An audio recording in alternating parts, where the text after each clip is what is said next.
What is up, guys? It's the Sound Alchemist here with One. and today that crunchy sounding voice that you may or may not hear in the background will be plaguing us throughout this whole video. What is it? Why do only I hear it? Do you guys hear it too?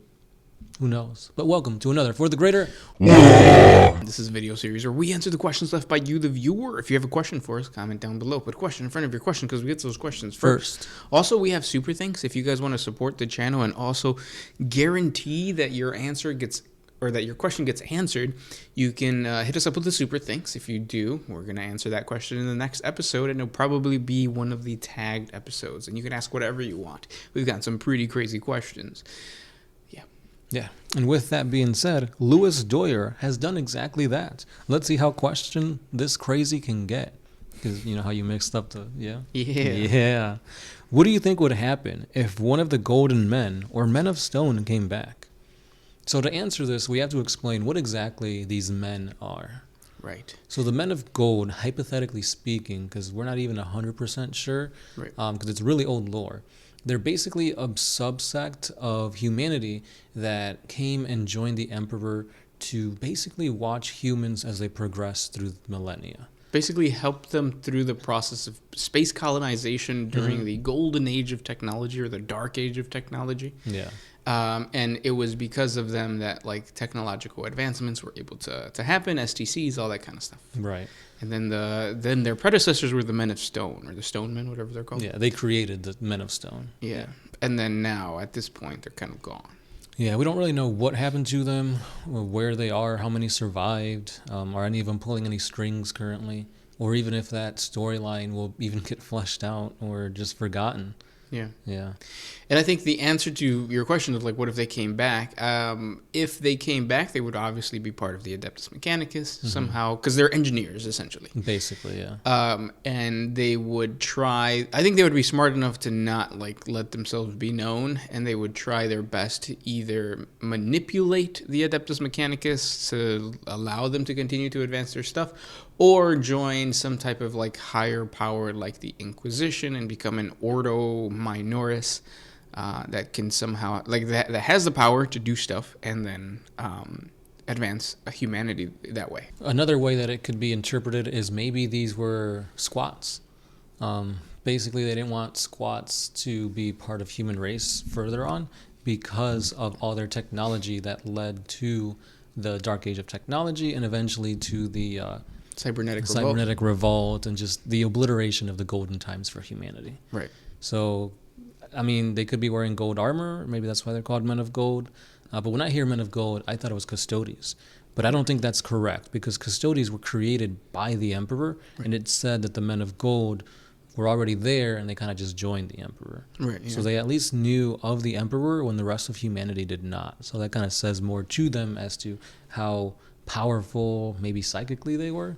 But I thought psykers weren't being not like created but born until like the humanity started colonizing the stars. Right. So it's interesting to kind of think about and piece together these snippets of lore where it's like any piece of lore we get is seen through the eyes of humanity, but unfortunately humans don't get everything right. They get stuff wrong all the time, whether it's because of their own greed or they change the facts or their religion or faith gets in the way. So it's really up to the reader to kind of interpret things as much as they can with the context clues and form a decision or idea for themselves. Yeah. Another version of the Men of Gold I thought was like the Golden Men in our age, which is like Bad Bunny. So what would happen if Bad Bunny was in the 40K universe? He would just be dropping some sick-ass beats. But who would pick up said beats? Probably humanity, forge workers, agri-world workers, basically a voice for the people. Kind of like, what's the dude that sings the Ring of Fire? Johnny Cash. Yeah. Bad Bunny is basically the Hispanic version of Johnny Cash. Fight me. Not Tego Calderon, as one would surmise. Ooh, he's another one. He's another Men of Gold. There you go. Next question. This one's by Arya8165, which we kind of answered already in a previous For the Greater WAAAGH, but we'll give you an even quicker answer just in case you missed it. What would happen if a random Imperial citizen turned out to be a rare psyker as powerful as Malkador or Magnus? And we basically said that somebody of that nature to have that much power and strength would either use it to gain power for themselves, and that would just lead to the Imperium crushing them. They could also have so much power that they can't control it, and their body literally turns into a portal to the warp and have demons, come all out. Or nothing. Right, yeah. And I think it's tricky because I think if you are a powerful psyker, more than likely you're going to get found out when you're young. And when you're young, you don't really know how to manipulate or maneuver through it. So you better be highborn or close to highborns that know how to harness that power and treat you right. Yeah. Otherwise, people see you as like a mutant or like a demon, and you'll never live past like 5. Yeah, because that's the key, right? If you're a powerful psyker and you're young, you're either going to be seen as like not good by humanity. It's a witch. Or the demons of the warp are going to be like, ooh, this is a nice, juicy, piece of meat that I'm going to use take over, to become a demon host. Get enslavers going in there. So Yeah. it sucks to be a psyker in 40K, but then at the same time, it's awesome to be a psyker in 40K. Good question. Next one comes from Juan Jose Mendivil. What is the funniest thing in Warhammer that doesn't involve orcs? So this should be seen as like a tragedy or like a heroic sacrifice, but for me, it was, I believe, 5th edition lore, where the Tyranids are fighting against like McCragg and the Ultramarines and all that, and their chapter master comes out, Big Papa G.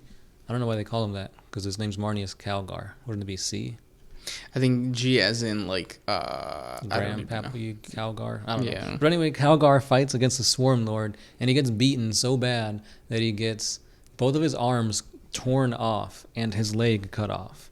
So he's just like one-legged Calgar just lying there. But like his honor guard comes in and saves him, and he obviously gets back to normal and eventually becomes a Primaris. But I just thought that was hilarious. This is supposed to be your chapter master, and he's getting beat down to this extent with a Swarm Lord. Yeah. I think for me, the funniest thing of 40K that's outside of the orcs is Space Wolves and the fact that they fight with everybody. It's like whenever because we get questions a lot about like Space Marine versus Space Marines or chapter versus chapter, things like that, when they're not chaos. And we always, like, the first thing that pops into our head is like Space Wolves. Yeah. They fight with the Dark Angels, they fight with the Imperial Fists, the Grey Knights, and they're not like simple fights. They're like grudges that exist for a really, really long time. So it's kind of funny how it's like, if you want to think of aggression and what's the opposite of cooperation? Not cooperating. It's the Space Wolves. Yeah, they got too much of that wolf in them, that dog in them. That wolfin. Next question comes from the big one. Have we read the big one question this time? I don't think we have. This Christmas, I want a gun. Or I wanted a gun, but all I got was hungry hippos.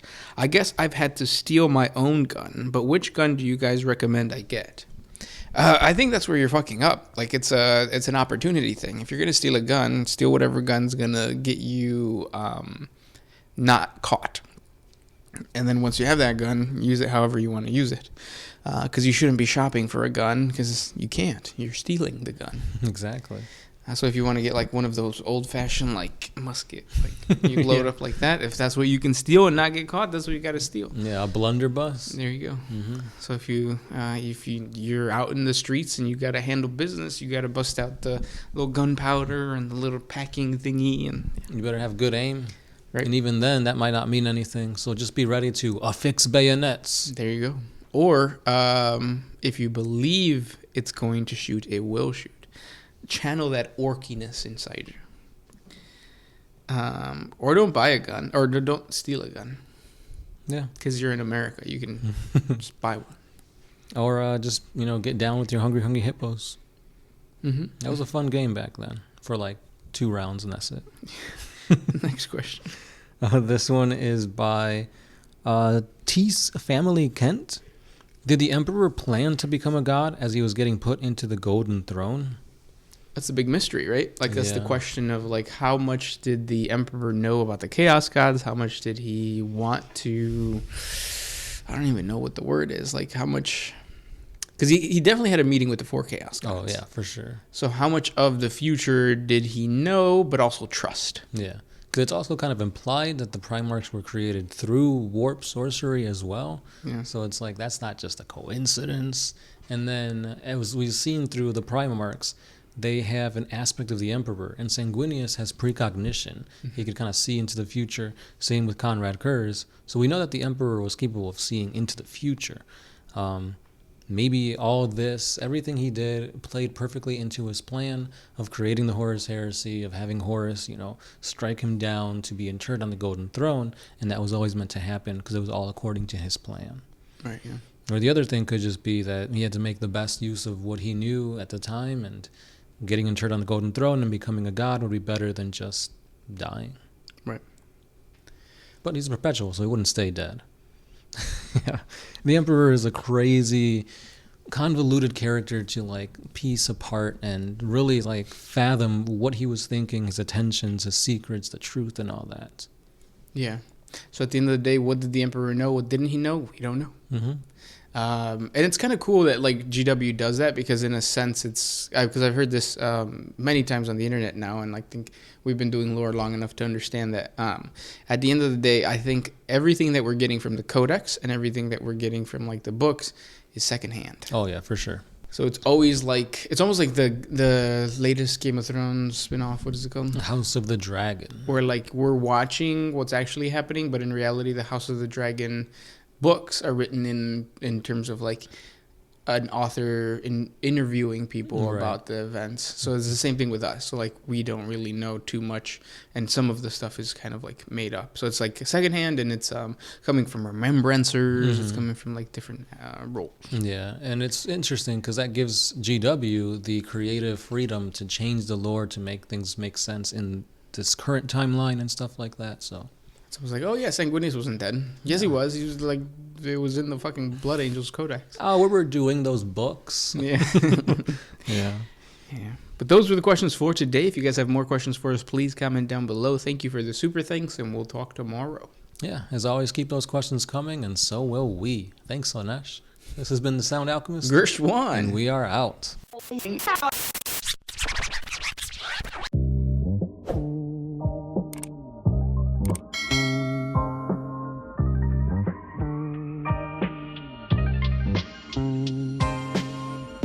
Oh, I used to put my sweet